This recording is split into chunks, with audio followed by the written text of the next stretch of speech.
Hey everyone, this is Watch Complications. I'm Brian. If you're into all things watches, check out the website watchcomplications.com. Consider subscribing here and also follow me on Instagram at watch_complications. I'm going to give a little bit more context at the beginning of this video than I typically do because I think it's going to hit a few more eyeballs than some of my other videos might because of the subject matter, Rolex, and I want people to understand my approach. So keep the following things in mind. I'm not just a reviewer, I'm also a maker and a tinker. I make custom dials, custom watches, do some modding sometimes, make custom watch parts for myself or for other clients. I enjoy and review all sorts of watches from your $20 Casio to Kickstarter to haute horology and all sorts of accessories. That's me, and that's what my channel's about. Whether it's how complications work, movement reviews, making custom dials, making custom spacers and movement holders, all kinds of stuff. So if you're interested in all things watches, then Watch Complications is the place for you. In the video preceding this one, I walked through one of my custom builds, 106 Tea Party, but at the beginning of that, I did a wrist check and I showed the watch that I'm going to review today. And that is my Rolex OP39. This is the Dark Rhodium dial. Reference is 114300. You're going to get lots of looks at this. Those of you that are more familiar with my approach will understand. We're going to do pros and cons. We're going to do up close macro views. If all you're looking for is a spec list, and if someone else likes it or not, then this is not the video for you. If you want some meaningful context and thoughts about what works and what doesn't with Rolex, ADs, and this particular watch, then this is the video. You'll find the timeline below. Skip around if you want to watch certain parts, or feel free to get a bag of popcorn and let's watch the whole thing. Two quick things. If you do happen to be a watch collector, you need an app and you have iOS, check out Watchy. Links in the description below, and there's a light version for free. And if you love cool watch t-shirts, check out Vario. Again, link in the description below. Yes, I am a watch addict. Hook me up. There are kind of three different lenses from which you can look at a watch, and that is, well, maybe four. But there's the reviewer who is just reviewing the watch and isn't really attached to it in any way. You got an enthusiast who really loves watches and maybe that sort of fan sort of side of things. And then there's a maker who's looking at it from a technical perspective. And I'm trying to bring all those pieces together. That's what I do on my channel. And so when I look at a watch, I care about all of those things. This isn't about memorizing reference numbers or calibers or some particular form of history or anything like that. You know, forget all of that. This is about looking at a watch and those three lenses on it. Is it worth it or not? That's really what I'm trying to achieve, and that's what we're going to do. Here we are with the Rolex 114300, the now discontinued reference, the Oyster Perpetual 39. I'm going to intersperse this video with discussion about things like AD, gray market, along with views of the watch and specs, pros, cons, and other information. Hope you enjoy it. Just want to make note that my wrist is about 7.5 inches, 19 centimeters, and the OP39 is sized pretty well for a wrist. You know, around that range, both a little bit smaller and a little bit larger. In a little bit here, we'll put the macro lens on and take a really good up-close look at this watch as well. Initially, it was offered with this dark rhodium with the blue highlights, which I really like, great combination, but there was also a blue dial with green highlights and a grape with red. After a couple years, they brought out a white and a black version of this OP39 as well. Now, after only a few years of production, these have been replaced with a 41mm variant in some different colors, sort of out there colors. I'll put those up in the video, and I'll leave it to you if you like that look or not. I personally don't like the new colors. I prefer the subtleness of the OP39 line. Let's rattle through the specs. I take my own calipers to watches. I don't just grab the list from somewhere else. The diameter on this, 39.12 is what I measured, so you're right at 39, give or take. Lug to lug, 47.4, a nice comfortable size for about any wrist, and of course along with that beautiful curved and polished lug design. Height, 11.35 millimeter, so very slim, comfortable. It's going to slide underneath a sweater or any kind of cuff. The weight I measured at about 129 grams, which when we're talking steel and on bracelet is a fairly light touch, which means it's very comfortable just wearing around whenever. Water resistance, pretty standard, 100 meters, and the lug width is 20 millimeter, standard size. and would look really good with, for example, a blue rubber strap that matches the highlights on this particular model. The movement in this is the caliber 3132. It's an automatic with 31 joules, 28.8 BPH. It's a chronometer, obviously, and this movement has the parachrome hairspring and Paraflex shock absorption. So there is some ingenuity and good engineering behind the movement used in this. For example, the Paraflex, now I'm not going to say whether it's better or not than something like Inca Block, but it does have some good history to it and some good engineering for an entry-level Rolex. Now that you have gotten an initial look, I want to talk for a moment about ADs. It's nuts. It's insane. Like, what's wrong with people? Like, I have to tell you this. Okay, look, a lot of Rolex fans are going to be watching this video. That's cool. You're great people, I'm sure. Things are ridiculous right now when it comes to both the way ADs are behaving and the gray market. I mean, come on, people. Let's just start being more realistic about this. Let's talk about just a couple things. I'm not going to rant on and on. By the way, if you agree or disagree, feel free to comment below in the comments, but be constructive, please. I want to preface this by mentioning that I'm not really a Rolex enthusiast. I hadn't really thought I'd ever get one, not because I couldn't afford it, but because I didn't really want one. I find most of their designs pretty meh. They're mass produced, they're overpriced, and you know, it's just kind of a okay. There's so many options out there, from micro brands to custom builds and makes to other haute horology brands. I mean, there's just so many options out there. Give me a Grand Seiko any day. In fact, I would take my Grand Seiko any day. If I had to pick between this and my GS, no contest. Rolex plays this game, and the 80s play this game, the gray market plays this game. At the end of the day, much of it's just not worth it. And if you think that it is, then your head is in the sand. And I'm not going to mince words about it. So I have this one. I was able to get it, but I don't think I'd ever get another one. And I'm going to talk about the pros and the cons of the watch. And there are things that are wonderful, great about it, but there's, I think, enough negativity there. I just think there's better roads to go down. And this isn't about money. I mean, it's who cares at the end of the day about whether this is going to increase in value or decrease in value. That's just not my approach to watches. And those of you who are subscribers here know that about me. This is about, I want to watch, I put out the money, I'm going to wear it regularly.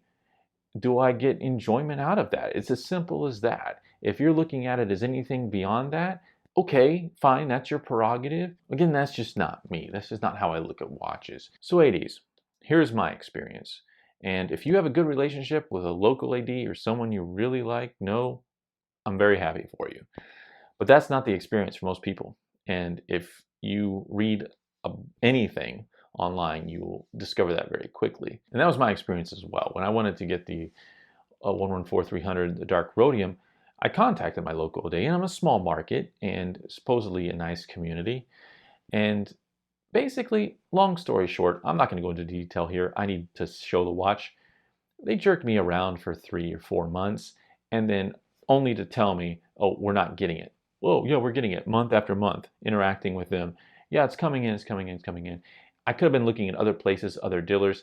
No, then it doesn't. Then they replace it with the Skittles line, and then I'm looking at gray market prices, and those shot through the roof because hey, it's discontinued now. It's only been around for a few years. Like 2 days after the OP39s were discontinued, I call up the AD and I'm like, okay, so I'm guessing that means I'm not getting one. And they're just silence, radio silence on the other end of the line. It's like, would you like to try on a new one? You mean you wasted my time for months telling me something was coming in that wasn't, and you knew about it, and then you say, would you like a Skittle? No. And that totally turns me off to the whole brand. And again, like I said, there's just so many options out there. If you've got that money, find a better brand. Period. Someone might say, well, there's not a better brand. If someone says that, they don't know what they're talking about. Time to discuss the pros and cons. And I'll save the best for last. What I like the most about this watch might be a little bit surprising given everything else going on with it, but let's start with some of the other pros. I have this watch because I was looking for a simple three-hand watch, something good quality, something with no fuss about it, and with a good classic look and no date. I like watches with dates. They come in handy. A lot of my watches do have dates. Sometimes I set it, sometimes I don't, but I really like watches that are just simple. And this checks that box. The size for this is just hard to argue with. Some people are flustered with the new sizes of the Rolex line, both with the still sports watches, with these going to 41 millimeter, but with this lug to lug at 47 millimeter and that diameter at 39, this particular design can fit all kinds of wrists in all sorts of situations, both men's and women's, and it's just got that great classic elegant look about it. Again, no fuss, and good for any occasion, whether that's a daily wear or if you want to go out for a nice dinner. Of the 5 OP39s, this happened to be personally my favorite color combination. Again, that dark rhodium sunburst with the blue highlights. It's just my sort of colors. Another important pro is the case shape. This beautiful curved lug design. It's polished, which just adds to the effect, but it just wraps around the wrist nice and tight, and so it keeps a slim profile.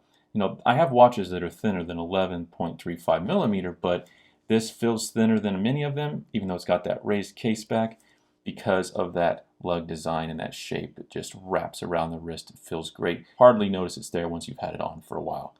This has the twin lock crown, which you can note by the line underneath of the coronet, and that's wonderful. But for me, baby, the most surprising pro and what I really am enjoying is the brushed satin look of the bracelet. It's got solid end links, very simple clasp. This has a little bit of a spring to it. As you can see there, it'll help it lock down and to lift up with little effort. You can adjust it pretty easily with a simple spring bar tool, which I've done. I've also removed the link already, so I had it sized for my wrist. I only had to take one link out, screwed in links, and just a simple bracelet.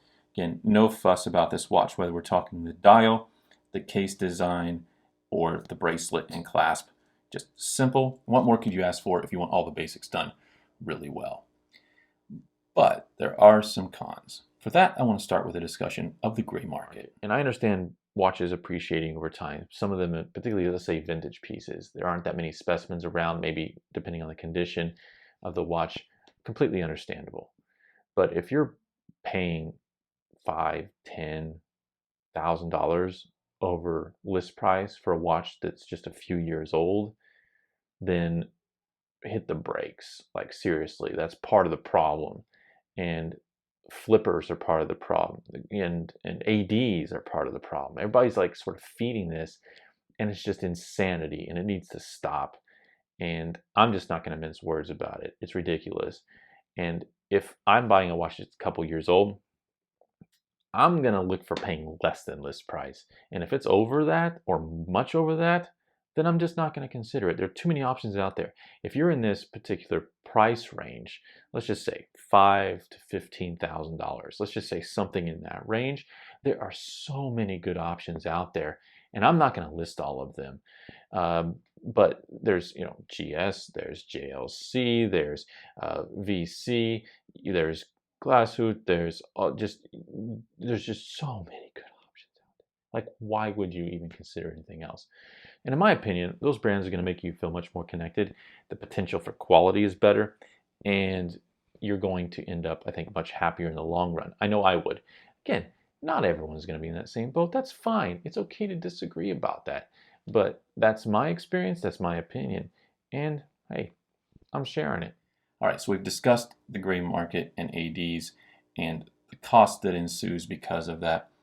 But I think in terms of, let's say, retail price, $5,700 for this watch is still, okay, it's Rolex, it's got some great engineering and technology in there, but at the end of the day, compared to what other options might be out there, I still think that's kind of high. And some people will utterly disagree with that, and that's okay. But we're talking about a pretty basic watch here, and it's Rolex, they can get away with that, and so could a lot of other brands. But there are a lot of watches out there that are technologically superior to this, that are quality beyond this, for less money. That's just the reality. So you're paying for the brand, and okay, some people are cool with that. I was okay with it in this case because I wanted the simple look, and this got me there. There's two other cons I want to note that are particularly important to me, and that is at this price point, I expect better lume, and I expect the hands to be aligned. The lume on this is okay. It picks up reasonable light, but it doesn't last too long. There's 3 lumed markers on this, plus the interiors of the hands, and it's just not that strong a lume. I've had $300 micro brand watches that blow this stuff out of the water. And that's not an exaggeration. Again, that's reality. I also say that whenever they put the case and movement and everything together with this crown, it will lock into the same location every time. Some people might have it where the coronet is faced up every time you lock it down, and it would be like that every single time you close it. Mine looks like this every time I close it. Some people might care about that, some people don't. I generally don't care. But I want to show you something with the alignment on this. I'll also use pictures to illustrate this. The hands on this are misaligned by about 3 minutes. And it drives me a little bit nuts, particularly as a watchmaker. And you can see here at 57 is when the hour hand is at 12. And no, this isn't a weird visualization of the way that the crystal and the camera and everything is reflecting.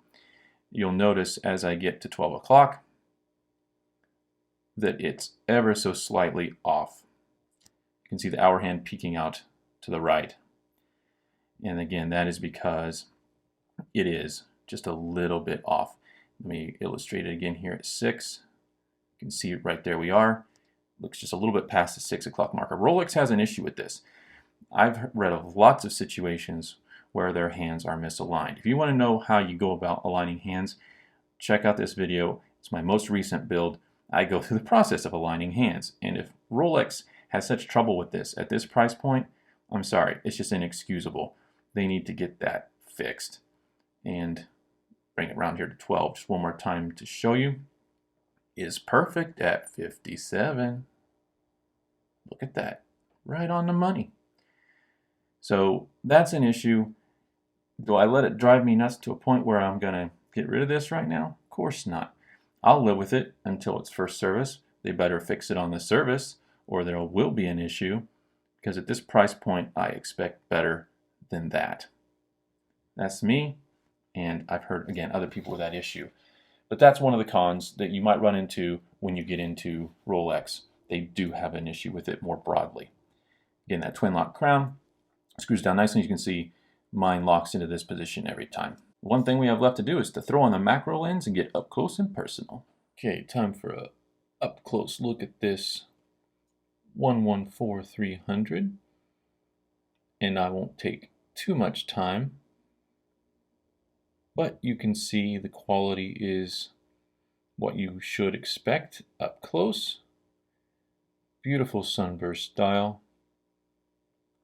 And this rhodium looks very different depending on the light and the angle which you're looking at. It can look like a bright gray, can look like almost a black, takes on tones of brown.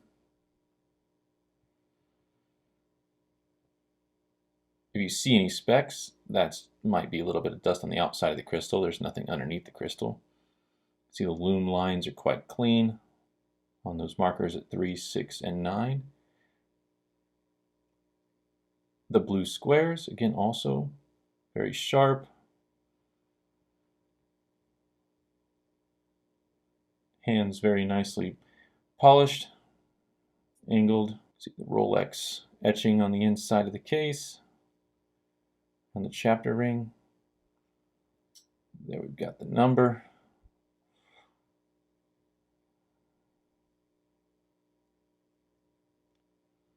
Really is a beautiful watch. Take a look at the crown here.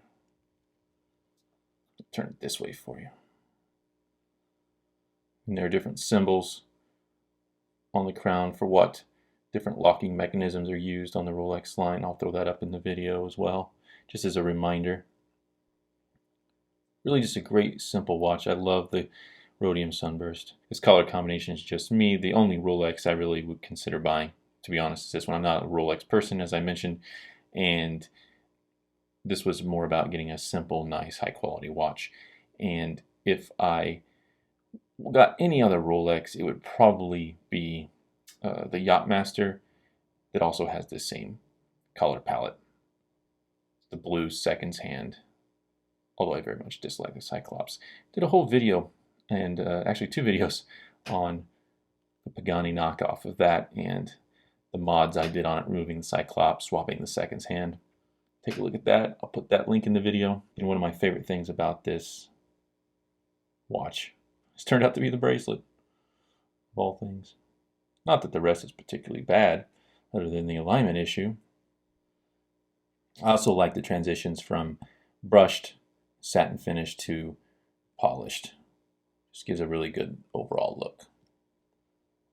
Transitions are worth it. And look just a little bit closer.